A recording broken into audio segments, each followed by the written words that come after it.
Why did I quit my day job? Why did I quit my day job?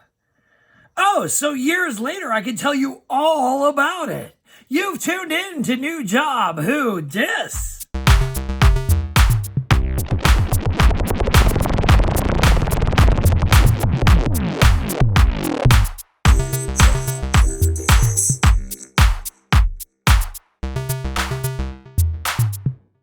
Happy Monday, one and all of my lover cheeses and lover squeezes and my 10 listeners. You are back once again for episode 27 of New Job Who Dis. That is right, 27 episodes of my job journey through this life. I am your host with the most, absolutely, and some extra. Halston Body here for you, and I thank you once again for tuning in to New Job Who Dis. If you are new here, welcome to the party. You have 26 episodes to catch up on, but if you are here, and I know you have been here since the beginning, welcome back. We are here on Apple Podcasts, Spotify, the iTunes network, of course, the Podbean network, and as well right here on YouTube if you are watching me here on the Halston Body channel. Welcome back. We have a lot to cover, boy. Oh boy, you have entered into a time and an era where, holy smokes, what am I doing? Oh my gosh, it's crazy. Because, to catch you up really quickly, because we have a lot to cover, I don't have a day job. I don't have a benefits, 401k, 40 hours guaranteed, Monday through Friday, 9 to 5, making that coffee, leaving that day job, punching the steering wheel because you hate your life kind of day job. I've decided to set sail on an adventurous jump into independent DIY acting and stand-up comedy land because I have a tiny bit of a safety net. I've saved a few pennies. I have some credit cards again. Go back and listen. You'll have to catch up. You have to understand where I'm at. I have a boyfriend now who's a domestic partner, actually, and he is working at the job that I left. So he has a full-time job. He has got a little bit of a safety net. So, have to have that adult conversation. As a couple, can I go off and try to do this thing we call Hollywood? Can I make it in some sort of small level to bring in the financial gains that one can bring in when being out there and being an entertainer? Ooh, it's rough out there, kids. And this is before social media was really social media. We are just getting out of live journal land. We are now barely getting into Facebook, barely getting into Twitter, barely. It's not anything what it is today. Oh no, we have a long road. We're still in MySpace land. For some reason, that's still a thing. So we're trying to get through this building a brand without a lot of, other than my website, there weren't a lot of big, flashy, quick tools to make myself a thing just by beating the drum on the internet and being like, I'm a thing, make me a thing. Ugh. But I had enough going for me that I felt it was time to take the leap. In a very short period of time, and I have to make mention of this, in a very short period of time, looking back at the actual time frame I did all of this in, it is shockingly short. For some reason, my brain had it that I was doing this for, it just felt like years because, it was a few years, but at the end of the day, it was a very short window of time. Maybe 3, maybe at the longest 4 years, but realistically 3 years. I just climbed over all these things to try and get to where I wanted to be. But I won't spoil how it all ends. So, yeah, it's not looking cute. We are currently rocking and rolling in the LGBTQ comedy scene in Los Angeles and a bit beyond. At the same time, We are failing and crashing and burning in the gay bear comedy scene. There really wasn't a scene. I was the scene. There were other entertainers. There were other people around that were doing things. But I was realistically like one of maybe two possibly bear stand-up comics. And the footnote to that is that I didn't want to be a bear stand-up comic. I just wanted to be a stand-up comic. I just wanted to do comedy for the masses, for the universe, not just for one category or one specific audience. And I didn't know that yet. All I knew, it's like, this is all I know. I don't know what else to do. And so I'm doing LGBTQ comedy rooms. I'm doing some straight rooms, some everyday rooms, right? But the problem with all of this is, it doesn't matter how anybody has an opinion of my comedy. It doesn't matter if, there's bears out there that are like, yeah, you're terrible. You're right. I was terrible because I didn't have a voice. I didn't have my full voice yet. I had glints of it. I had definite moments of brilliance that really shined on to who I was. But I did not have an audience. I didn't have a place to hang my hat on. And I thought it was with the gay bears, but that was fading quickly. Fast and quick, because again, they was just like moving on to the next thing. And I saw that coming. It's not like I was expecting to have a long and illustrious career made on the backs of bear conventions and gatherings. That's not what I was aiming for. And once I got in it, I definitely didn't want to aim for that because I just felt like it was a limited audience. That's not an indictment on the audience. That is not an indictment on the bears. It is just what it was. I was trying to do comedy this way, and they wanted it this way, and I was trying to make it work, and it didn't really work. And I landed on my face a couple times. I did a gig in Dallas, got booed. It was not a good place for me to be. I was not feeling it. Then I went to Chicago. Same kind of deal. I didn't get booed, but I definitely didn't get cheered, and it definitely was a very, very awful gig that was seasoned with the booker, I guess on paper, sexually harassing me. Now, you could say to yourself, well, these are the bears. These are the gay bears. Be careful what you wish for. You're in the bear's den. You're in the bear cave. You're in the lion's den. I don't know. Of course, it's a hypersexual group, and the conventions are meant to be, get your those weekends are definitely designed and engineered to get your yayas out for the weekend.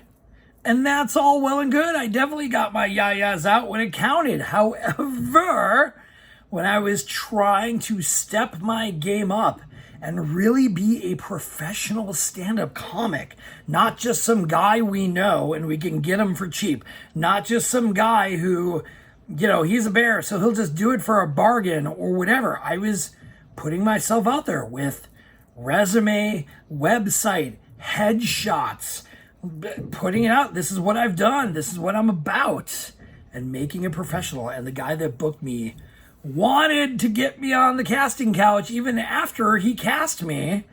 He was trying to get a piece, and that was it was awkward at the time, and I didn't know what to do or how to process it. Not because I felt so jarred and out of place. Like, what? Somebody offering some cake? What are you talking about? I mean, of course I was like, sure, I know what you're asking, and this isn't too weird, but for the purposes and interests of what I was trying to do with my life, it was very weird. It was very awkward, and I definitely declined it, but I didn't know what was coming after that. That really was just like, wow, this really sucks. That really sucked, because that was the last bear event convention officially organized by some bear group in a bear city that I decided to work for because of what happened. Because it just felt so bad. And I again, seeing the writing on the wall, how they were booking it, the combinations of so many things that were just like making me feel very uneasy booking comedy for bear groups. But I had one more idea left in the tank. Meanwhile, while I'm chasing all of this comedy dreams and I'm pounding the pavement trying to get myself out there as some amazing comic who happens to be gay, because that's really where it was trying to be, but it didn't work because people, when they want to see comedy and they see gay comedy, they want it gay. They want that comedy to be as gay as possible. And again, I was writing material that was not ding, ding, ding on the nose. It was, who booked this sort of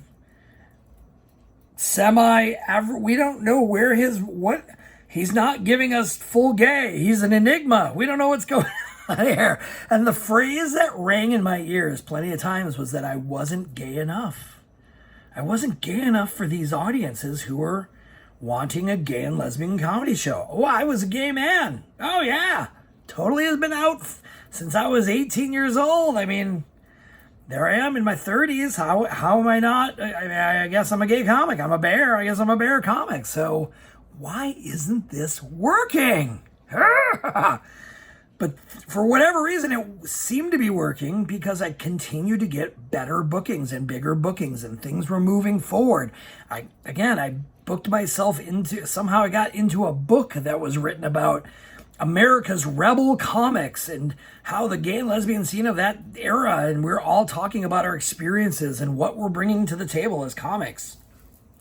That seemed successful to me. I had been booking for 3 years, 4 years on my own. Sounds successful to me. Been booking all sorts of events and getting paid for them on my own without an agent, without representation, barely being professional. Sounds successful to me.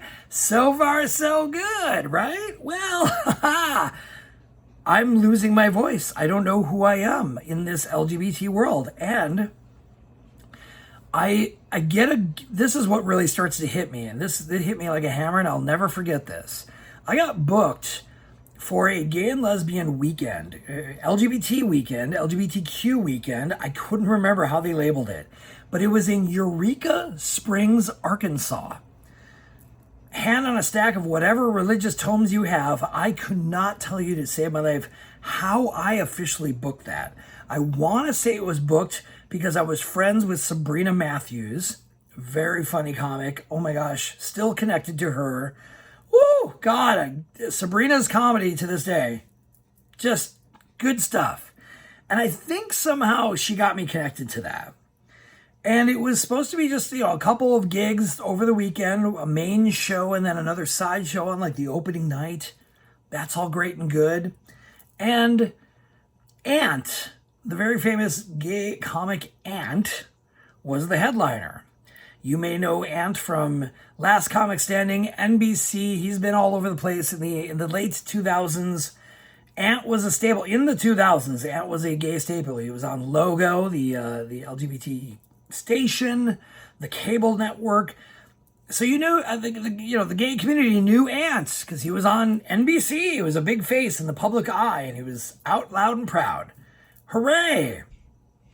Every time I talk to my friends about Ant, and I say friends, I mean my gay white bear friends and maybe some other gay friends that weren't bears, but every time I talk to them, they're like, Ant, I can't stand her, just demeaning, just like, that queen, blah. And I didn't get it. I was like, what? Why is everybody so hostile to this dude? What? He's one of us. That's what my thought was. He's one of ours. Why are my people being like this? I don't get it. Now, mind you, in fairness, I wasn't a huge Ant fan either, not because he would treated me as a human terribly or he did nothing wrong to me. Just I wasn't getting that voice of this on the nose, in your face, out loud comic. Again, I was out. Anybody who would ask me, I'd be like, yes, I'm gay. I have a domestic partner. I'm out. But I wasn't out with my public voice in comedy, really. It was there, but it wasn't there.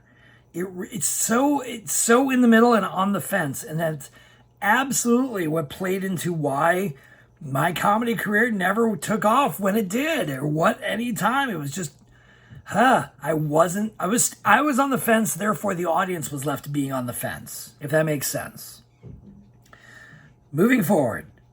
We're doing this. It's in Eureka Springs, Arkansas. And if you ask any, you're like, what? How is there a gay and lesbian event in Arkansas, much less Eureka Springs? However, if you actually look it up, Eureka Springs has a gay mecca weekend resort thing like twice, 3 times a year. It's a very gay friendly town. I was shocked and stunned, but I wasn't worried. I didn't feel like it was some sort of deliverance moment that was going to happen to me by performing at this event. It was very fun. Everybody was friendly. It was very backyard barbecue style. It was very fun. And I got to perform at it. And it was a great time. Ant was great. Sabrina was great. I shared a hot tub with Sabrina, and we wrote jokes with each other, for each other. It was just a ball. Got to see so many great things. And so in the airport on the way back, all of us, I think, were on the same flight. And this was an eye-opener. It was 2 eye-openers. One was the fact that I, up until this point, had been writing all of my own material. I found that's the way to do it. It's your own voice. That's how I was looking for authenticity in my own voice. I didn't know really that you could just hire other people to write your jokes. I mean, I wasn't that naive, but it didn't dawn on me in a way where you could be like, oh, I could just hire somebody to write with me or for me. Huh? So I'm sitting next to Ant, and he's on his phone, and he's getting messages, and I'm like, sorry, I don't mean to interrupt you. And he was like, oh, I'm just my joke writer. He's sending me stuff. And I was like, what? Your joke writer you have a joke writer? What? I mean, I guess you could say it's like almost like anything. It's like once people, drag artists sometimes do their own makeup until they get to the point where other people do their makeup for them, or models or whatever. I don't know. But I was stunned. I was like, I could have cast judgment immediately and thought, well, this guy is not authentic. That's why he's not funny. But the man is on NBC. The man was on Last Comic Standing. The man got booked as the headliner. So he's doing something right. I can't demean his effort and his art. I didn't have the same opinion. I just wasn't into the on-the-nose gay coming out thing in your face. It just wasn't my bag. So we're talking still, and I had to ask him. And this is how bold I got. I was like, listen, Ant, whenever I bring up your name to gay men in my community or the Bears or whoever, all the gay men that I talk to hate Ant. Ant. And I did the same thing. I was like, listen, this is how they act. They're like, oh, Ant, that queen. Why? First of all, I mean, how do you respond to that in a way of how do you deal with that kind of level of haters? And he looked me dead in the eye, and I'll never forget this because this applies to everything moving forward. He looks at me and he just goes, that's okay, they're not my audience. Oh, did he hit me in the heart with that one? That one sunk in so quickly. And it kept reapplying itself and still applies itself to this day. They're not my audience. Holy smokes. Hey, gay bears, guess what? Oh my God, it hit me like a hammer. Oh, this wasn't my audience. And it wasn't like the Bears weren't my audience. Again, I had Bear fans or Bear friends that liked my work. It wasn't an all or nothing principle. The Bears did not collectively have a vote in some grand meeting and say, no more of this guy, get him out. It was just a matter of like, I wasn't bringing the heat the way that I know the Bears would have wanted it. I wasn't their audience and they weren't mine. At first, they put up with me. But once they realized I wasn't bringing exactly what they wanted, oh, yeah, our relationship soured fast. But I also had to prove this principle, and this is how we're going to merge this in. I'm not doing these bear conventions anymore. My brain popped after the Bear Pride incident, and after that, and after all the just not feeling right about trying to entertain the troops in an environment where the troops are all trying to get laid. They did not need my hot breath for an hour. I was interrupting their life with average to mid-range jokes. I had a few zingers. I had a few great ones for them. But overall, it was not meant to be. That relationship should have probably broken up long before. But I stuck it out thinking, no, this is going to work. And so during all this time, I decide to try to figure out if a principle will work. And that principle is, if you take the entertainment out of the bear convention, that is a weekend designed to get your yayas out and have a weekend of debauchery for some, not going to generalize and say all, but for the most part, hey, get it on, people. I'm into it. But I started to feel like my role was less entertainer and more in the way of the fun of the weekend. I was wearing out my welcome, and I decided, well, I got to see if this works outside of the convention circuit. Because if you really put it on out there, the bear conventions and the bear gatherings were fine and dandy, and they're wonderful for socializing. I've met so many people. I met my then boyfriend and domestic partner at a bear event. Fun, right? Amusement park of fun for the bears. But what I noticed is that the entertainment and the lack thereof, I didn't know if it could live on its own. Because if you go to those bear events, there's no real, like, there's a few, there are some, but there's not a lot of very, like, non-sexual or there's like a tour group in the public, yes. But even the pool party, it's like, pool party?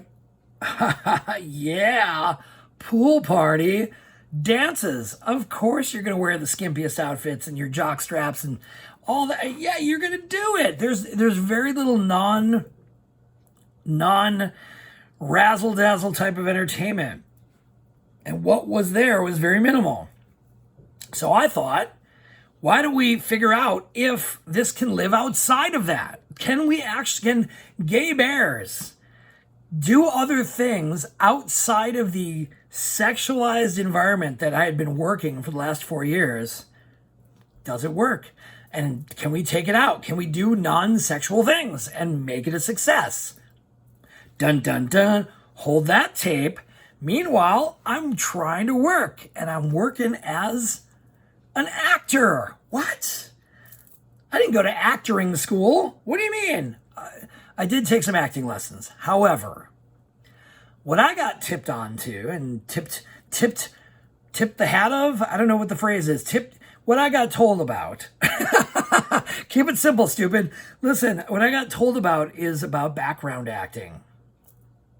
Extra work, as they say in the biz. What's this? One of my now still best friends, Buck, and other people that I knew in the community told me about extra work. What's that, you say? What is these? What is this extra work? I don't know. How do you do that? And I got told. I believe it was also Faith Choice, now Kai Choice. Faith back then told me about it. I had to make money. I was under and unemployed. I was chasing. I signed up for this. I have headshots. I have a resume. I've been doing comedy. I've done some free acting gigs. I did some fun things for some friends and some people that spec commercials. How do I get in on this? And I got told. Somebody had to tell me, okay, this is what you do. You go to Central Casting and you get signed up, and then you start calling and you call the book things, and they post up new scenes and roles all the time. Great. How do I do that? And I did it. I went to Central Casting. I got pictures taken, filled out their application, paid the fee, whatever it was, $30, $40. I got the phone number, got the information. Fun. Wait a minute. Now it's a game. You had to sit on your phone. You had to literally sit on your phone and call numbers. Call the number, and then had to call the person booking it and hope you got in on time. You're going to hit with a lot of busy signals. Busy signals. Oh, it's 2006, people. It's 2007. We're still working with flip phones and Virgin mobile phones, and we're still working with paper messages and all of that. So you're chasing, you're putting it out there, trying to call these numbers all morning, all day to try to book something. We need crowd scenes for this. We need downtown business people for that. We need all sorts of extras to sit and look busy while we're filming something. Wow, that was a ball. And I had a ball doing it.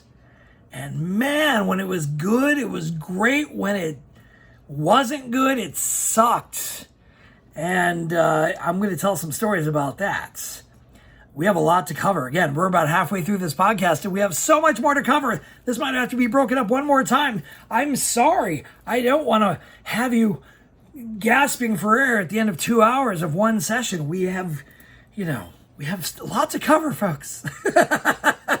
So moving on, I start getting into this extra gig, extra work, because I was not going back to a day job. I was not going back to retail. I was angry, mad about this experience I had at Gamefly and trying to, in earnest, be a part of the team, trying to work for the man. Been a part of the team since the beginning. I'm here to fight the good fight, and I'm showing you I can do it good. You put me in lead position. You helped. We were all in it together, and that all fell the pot. And I was mad. I did not want to work a day job anymore. I wanted to work a job. I wanted to work for myself. I wanted some sort of autonomy to hustle in Hollywood. And I did it. Buck and I, my friend Buck and I, were pals and partners and looking out for each other in ways of trying to book scenes and group scenes and crowd scenes. And sometimes we worked together, sometimes we didn't. But boy, it was the chase it was exhilarating. It was a little challenging sometimes. Some days you're like, God, I just can't get through. Or you'd finally get through. This was the frustration I had. This was the first frustration I had. You'd get the description of what it was, right? You'd call up this number and it would be the hotline, the voicemail line. And you would go through these messages one by one. And it was central casting partner people, casting agents. And they'd be sitting on the phone and you'd hear these messages. Hey guys, it's Jeff from Central Casting. I'm looking for, we're looking for a whole lot of people to be a crowd scene for this downtown thing. And we're doing this scene and You just need to be this, you just need to be that. We just need crowd. And you'd call, and you'd call, and you call, and you call. And the line was busy, Or line rang, it finally rang. Oh, it rang after 5, 6, 7, 8 tries. Hey, Jeff from Central Casting, it's Bob Koenig. Here's my social, here's my number, blah, blah, blah. I would love to be booked for that. Oh, no, we're all booked up, thanks. Or, oh, no, we don't need that, or something. And I'm like, it's a crowd scene. What? I don't know if it was my weight. I don't know if it was my size. I don't know if it was my beard. I don't know if it was my uncertainty of who I was. But that was the most frustrating thing. You'd call and call and call and spend your time trying to get through. And when you finally do, they're like, nah, not it. No, we don't need to book you. Nah. You're like, man, I'm in a crowd. You need size. Come on now. I'm filling those gaps. But other times, man, it was money. It was so good. I did some of my, I guess, high notes. I remember doing Semi-Pro, the movie with Will Ferrell, Andre 3000. That movie, it was an arena scene. I'm going to do another podcast, or I'm going to do another episode. I think I'll just do a bonus episode to tell you there's so many inside stories about these casting roles and like the moments that happened in them. In fact, I might even just spend the next podcast talking only about here are the things that happen on Hollywood sets. But there were so many other things I was on. I was on Dirt, the show with Courtney Cox that was on FX.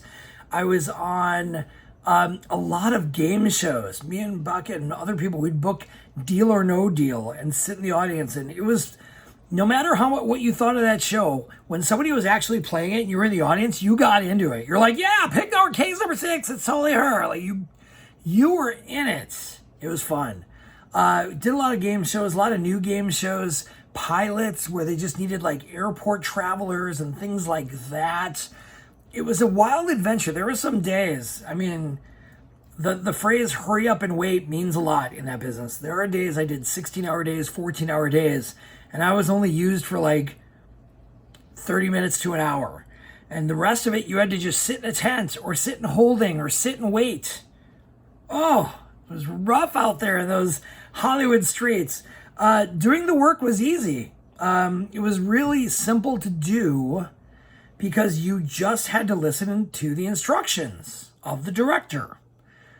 You just pay attention to what they're asking you to do. Okay, when we say action, you're going to wait 3 seconds, count it in your head, 1, 2, 3, and then start moving this way. You're going to go this way. They would always give clear direction. This is what I need you to do. You're going to cross this person. You're going to do this. They had some bit players that had to do some other things. Easy instructions. And you just did it over and over again until they said, okay, we're good, wrap, let's move on to the next scene. Thank you, background, whatever, bop, and they'd send you back to the holding. Simple stuff. I mean, it was just like, again, like TV scenes and going to Universal Studios a lot to like, walk behind pretending you're, drinking coffee with your friend and all these random backgrounds. I was once a background restaurant person, a patron for Dexter. It was filmed in Long Beach on the pier on some restaurant on the bay. We're just in Long Beach filming Dexter, which is set in Miami. Okay. Hey, it looks Miami-esque with those palm trees and water. Great. Things like that. There were so many shows that were pilots or things that never aired, movie scenes that never aired because they just it made the cutting floor, all sorts of random walkthroughs and stuff. And I never felt that I needed to get on camera. There was never this I gotta get my face, I gotta get famous. I mean, the only goal you really had was to try to get your SAG cards. And what that just meant was you had to try to get a bit player move, instead of being part of the crowd, you were suddenly plucked out of the crowd to become like chef number 2 or waiter number 1 that spills the drink on the actor. Then you get a bump in pay and a thing called a SAG card. And if you get 3 of those SAG cards as a non-union person, once you get those SAG cards, you can apply to be part of the union, which just means now you're a union player and you get more pay and you get protections and all this. The magical, wonderful Wizard of Oz is the Yellow Brick Road is opened up for you as an actor. You're now SAG and a union. You can vote and do all these magical things. As non-union, you're just, nobody cares. You're just non-union. Nah. Total classism too. When you're union or you're, the bit players or whatever, they always have you eat first. So imagine these days where you're hungry and it's been a long day, it's hot or whatever. And then they're like, okay, we're breaking for lunch, but union and SAG go first. Oh my God. The worst. I mean, imagine working this long day and they're breaking for lunch and they're like, okay, everybody break for lunch. Although union go first and all these other people go first, all the crew go first. And you are the last one to go because you're just this non-union crowd member. Nobody cares about you. Oh, those are the worst. When you really got hit with those classist days where you're like, man, we are not getting the good food. We don't get to go first. We get nothing. It's scraps for us non-union folks. Oh, it was not cute.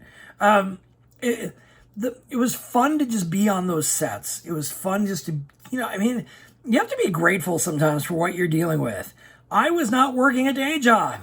So of course, if I'm allowed to sit in a baseball stadium for 4 hours and get paid and get fed, and I don't have to clock in at some, office and business that doesn't care about me. I mean, yeah, I guess Hollywood didn't care about me either, but that was kind of the blessing. You can just be a body and just go sit and just go be a crowd. Okay, I can do that.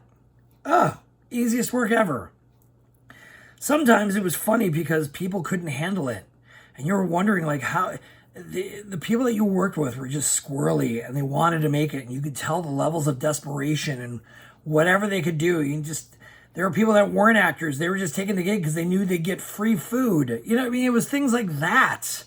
It was such a spicy mix of people that you just like these actor people. And of course, the non-union people, there was always these, these, we call them the union types, where they were like, they knew every rule about the union and they were like looking for penalties and looking for ways to like, oh, they didn't do this right, so they have to pay us more. They would have all the union rules and the rule book and the playbook in front of them, and they were always this most knowledgeable person about if this production's doing it right and if they're paying us right and they're, penalizing blah, blah, blah, all these hours and money. It was just such a weird environment. Oh, but yeah, it was great. I mean, I had a ball. I had some really fun things. The peaks that I had as a background actor and extra. I was in some great shows. There were some fun things to be in. I talked about semi-pro. That was actually torture because those were the 16-hour days, and they did not have a good food budget because all the food was like bland potatoes, no seasoning on anything, and it was like the most flavorless everything. And they didn't even provide salt or pepper. It was just like I think somebody had some salt and pepper in their purse, and they were like, the prison yard was like, "You've got salt, get them." Like, it's so crazy. And some people just couldn't hold on to their acting abilities. They wanted to screw around on sets, and it was goofy. I didn't understand it. I was also an ankle double for it was on Pushing Daisies. My friend Buck and I were booked for the same thing. They were filming this sequence of somebody getting larger and larger and getting out of their car. And then what they were shooting was like them getting out of their car and putting their foot down next to the car to get out, and hearing the car crease and crinkle and and get bigger and bigger as the person got larger and larger eating food. And I was like ankle number 4 or something. Like they used 3, I think, at the end of the day, and there were 5 of us, or they used 4 and there were 5 of us. I couldn't tell you if I was used or not, but it was funny because it was like I got a SAG card for that. They were like, send us a picture of your ankles in this type of shoes. And I did. And here's my height and weight. They're like, great, you're booked as an ankle double. How weird are things? I don't know. It was just, and then, I was booked on, I said, that was Pushing Daisies. I was booked on, I was booked on a movie called The Ugly Truth, with Katherine Heigl and Gerard Butler. Oh, look it up. Rotten Tomatoes, I think, has it at 14%. And I remember when the movie came out, I think Entertainment Weekly gave it an F. Oh, they hated Katherine Heigl. Oh, Heigl! Don't even look up the movie. It's not even worth it. But I'm in it. How did I get in that movie? I ended up being on screen. What? Yeah. I didn't. Okay.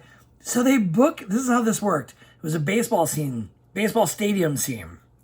It's supposed to be a baseball game going on, and the premise of the movie is that Katherine Heigl is on a date with somebody, and she's a sports reporter, and she's got an earpiece, and the other guy who's the sports reporter guy has another earpiece, and is giving her, like, how to be on this date and what to do, when things are happening, or he's listening in on the conversation to guide her through this date at this baseball stadium. And so I got booked as a cameraman. Okay, great. Sitting with this other guy, we're just, shooting the breeze, talking about where we're from and da-da-da. And he tells me, I'm deaf in my left ear. And I'm also booked as a cameraman. Oh, you too? Great. All right. Wow. I wonder what they're doing. I don't know. Let's just listen. Sounds great. Okay. Director is looking around. We're setting up this scene. Where's my cameraman? You. They picked the other guy. I can't remember the guy's name. We'll call him Bruce. Bruce, get over here. Bah. The whole goal was the person who is the cameraman was walking through the stands with a camera, filming fans in the stands. And he was doing it for a kiss cam.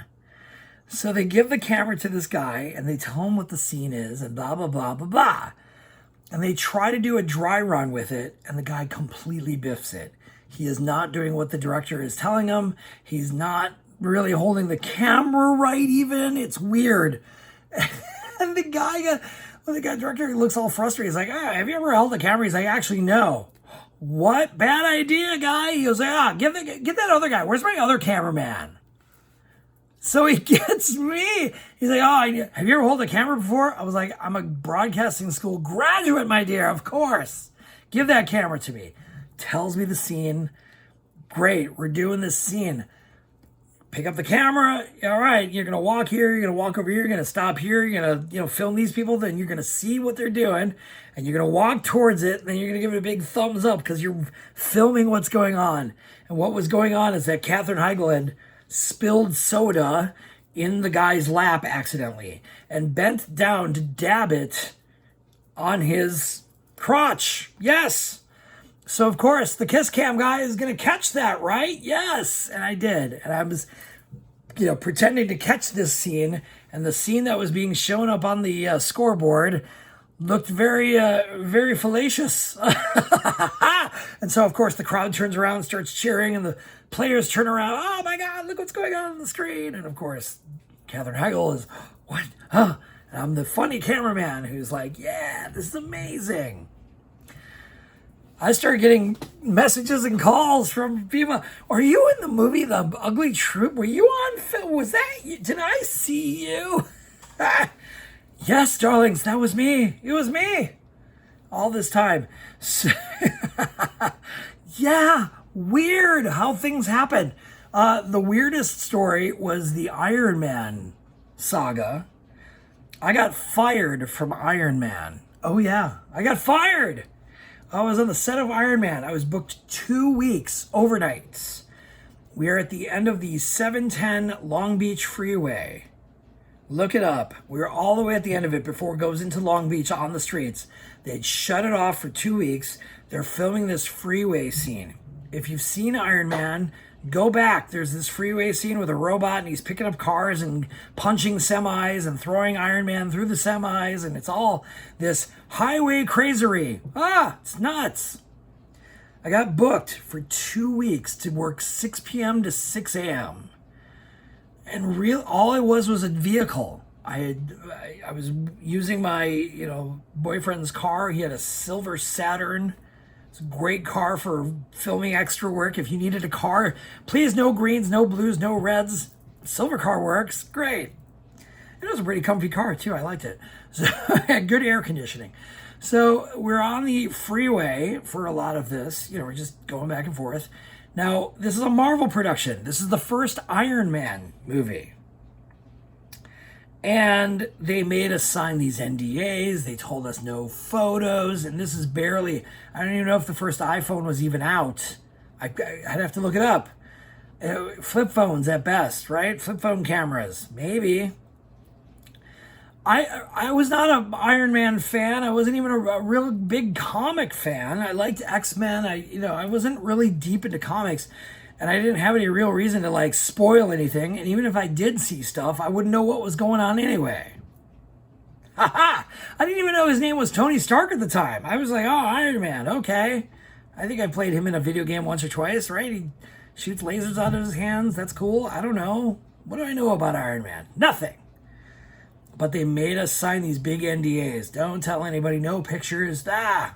We'll sue you to no end. Great. Okay. No sweat off my back.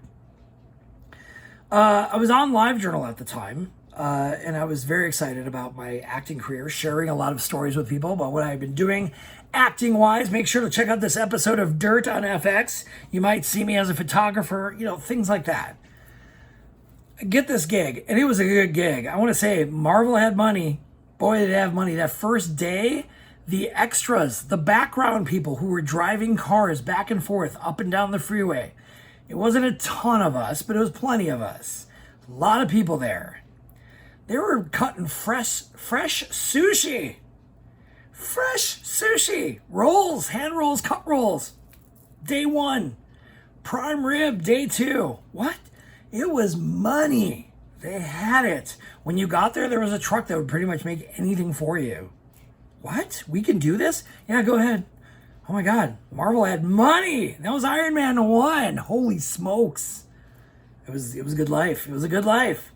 Struggle to stay awake in those cars sometimes, man. Boy, overnight when it's 3 a.m. and you've just been sitting in your car for an hour, just not moving because the directors and Jon Favreau haven't figured out what to do with it yet. And is the robot moving? I don't even know. Got to see this. Got to see Iron Man. Got to see the person in the suit. And they were very strict about this photo thing. I mean, they had people, we're at the end of the freeway, on the opposite end of the freeway where we were parked on one side.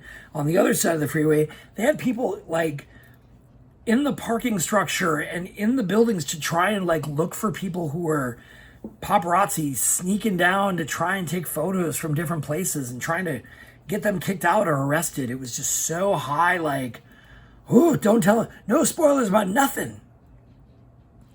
So end of week 1 happens. I was done on a Friday, had to come back on Monday because it was Monday through Friday, overnights, Friday night. I think it was on Friday morning during the day maybe. I wrote this post about what I had been doing for the week, but I had no idea what I was even talking about. And I didn't give away anything. I was like, yeah, I'm in a car at the end of a freeway. And there's some sort of scene involving Iron Man and a bigger robot and some, lady in a car. That's it. That's all I know. There's no context. They didn't come to us and go, this is what's going on. You just were told, okay, drivers, when we say action, we need you to drive 10 miles an hour until we say cut. Got it. Great. Doing that back and forth all night. So I decide to go into like MS Paint. Barely, maybe it was Photoshop. And all I did was I created like what would be an 8.5 by 11 piece of paper. And I purposely made it look like a 3-year-old had drawn the scene where I was at. Here's my car. It's a rectangle. Here's a semi. It's a bigger rectangle.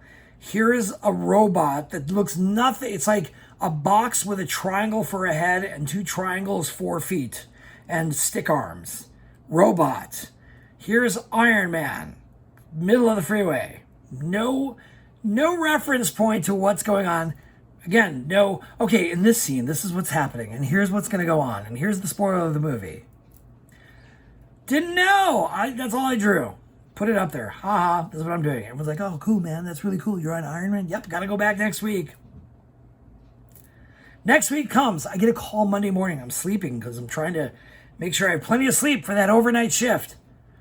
I wake up to a voicemail. Hey, this is Central Casting. Can you give us a call about Iron Man? We need to talk to you about tonight's booking. Please give us a call. Oh, sure. Yeah, of course. I definitely want to give you a call. I'm ready for some more sushi. I'm ready for some more driving up and down that freeway and making 12-hour days. Oh, love it. Hey, Central Casting, what's going on?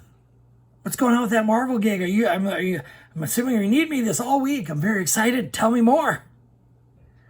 Yeah, Marvel has decided to let you go. You are not welcome. They do not need you on the set anymore. What? Oh, did they? I just finish filming? No. Did you? This is the person talking. Did you leave or post a picture online of the set? No, I didn't post any photos. Oh, no, I didn't take any photos. I was just in my car driving up and down. What do you mean? You could hear the person on the phone scrambling, like trying to figure out why they could be wrong. And like, did you have a drawing up online of some sort? Yes, yeah, I drew this really rudimentary 3-year-old crayon drawing of my car and the semi and the freeway. And why? Oh, well, that's why you're not being asked back. They want you to take that down. Could you please take that down? My heart sunk. I was like, oh my God, I'm never going to work in this town again. Marvel found me out. Oh, that's weird. This was 2006, 2007. This is when they're filming Iron Man. It's 2006, I think. And they were having people scramble through the internet to look for pictures, but they came across what I drew. I have the photo somewhere on my hard drive. I'll have to share it on my Instagram. What? That is what got me fired from Iron Man, is a crayon drawing on Microsoft, or on Photoshop. And this is what, come on. But I was scared. I was like, oh my God, they're never going to hire me for anything ever again. Oh my God, oh my God. Not true. Not true. It's I will blow it out of the water. Sorry, they do hire you after things like that. Because I was like, is this going to go to my permanent record? Oh my God. I was so scared of doing something wrong at my job. I mean, I was kind of weirded out. I was like, really? That's so petty and inane. I'm not giving anything away. And funny enough, that week, people were spoiling things online with photos. I saw the photos people were posting online from the scenes I was in, because they were on the freeway in some other area with a telephoto lens taking photos. I was like, I was in that car across the freeway. Go after those guys. Don't take my money. Oh, it's so weird. But yeah, I kept doing these acting gigs. I was like, all this momentum. I can tell you a whole lot more stories about these weird acting gigs and these weird people on sets and all. There's so many hours I could tell you of these weird stories. Let's grab a drink and have a hookah. I don't know. I can tell you so many weird stories, but that's the meat of it. And so you can imagine, here I am as a stand-up comic, growing my brand, being a great host. By the way, my hosting skills were top-notch by this time. I was also realizing that in my stand-up comedy and in my skill sets of being on stage, during all of this, I was noticing that I was a much better host for a comedy show than an actual comic. I know there's a weird distinction there, but I knew how to get the crowd going, how to keep them there, how to get them back, how to keep them involved, and I could throw a few zingers in there when I did my stand-up. So I was doing that, and it was great. So I'm doing all this great acting. Hollywood is blowing up I'm getting somewhere levels of I guess ego, but it wasn't an ego where I was using it for bad. I was using it for good. How do I take this confidence and move it forward? How do I go somewhere with this? So you can imagine my brain at this time is going, you're making it, kid. You're making it. You're being booked on gigs. You're making acting happening. Yeah, you're not rolling in cash. You're getting to the next gig. You're getting to the next paycheck barely.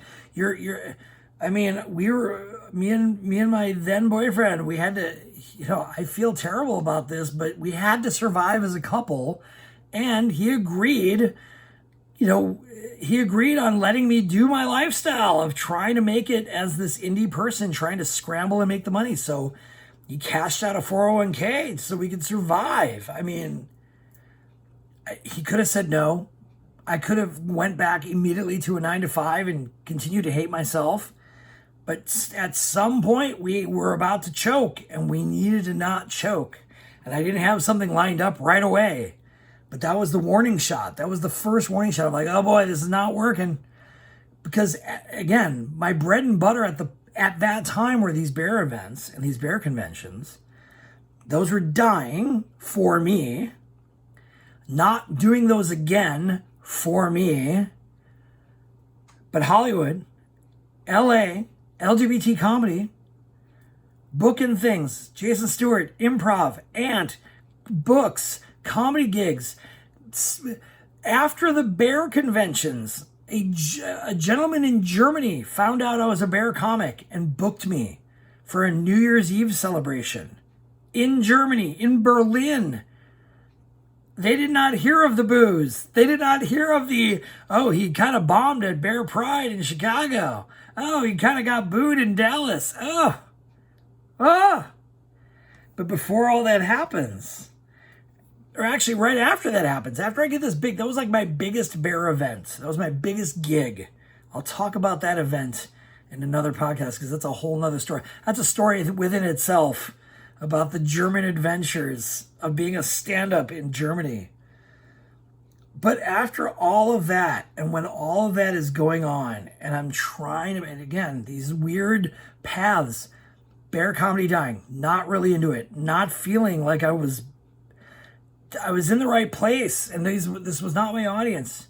LGBTQ comedy, working, making it happen. Things are looking cute.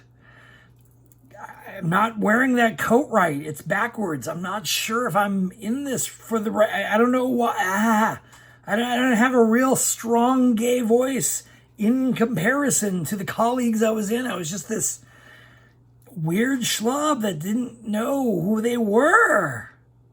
Acting, doing all this acting, making that happen, and it's working until it doesn't. The next episode, I will tell you, is where it all collapses in on itself for one big reason, and that is getting booked on a reality show. Oh yeah, we take it to that level, ladies and gentlemen. My face is about to show up on ABC television, and it changes and simultaneously makes things better, but at the same time makes everything that much worse. We are going to get into it. It is the corner that we're going to turn, and then in the next episode on Friday is when we take it national, kids, and it all falls apart so fast right after that. Because, the spoiler, it's not even really a spoiler. It's more like here's the prelude to it. I feel like I'm at some level with my comedy, and I'm trying to break away and go in this new direction that is not directly gay, directly LGBTQ only, and it is not gay bear comedy. And boy, did it all fall apart so hard, so fast. But the good news is that in the next episode, we're going to talk about the bear tour that gets concocted in 2007. And we're going to talk about how I book this game show that makes it all changes. It all changes. Ladies and gentlemen, thank you so much for listening. This has been episode number 27 of New Job Who Dis. And I'm telling you what, kids, I thank you for letting me be this verbose. Let me flesh these things out, because again, it's the wildest ride. I just talked to my friend Buck today, in fact, and I said to him, when I looked back at this short period of time, this is 2 years, 2.5 years, 3 at the most, it just goes so far into the stratosphere that I never thought it would, but crashes so hard and so fast, just as fast as it became a thing. I became a thing for a hot minute, and it all fell apart. Thank you again for listening. Oh, I appreciate you, my 10 listeners. Bless you for being here. Thank you for anybody who's new, who's listening. If you are not watching Championship Wrestling from Hollywood, if you are not paying attention to the United Wrestling Network, please do. Please look on YouTube. Please look up CW30 Wrestling as well on YouTube.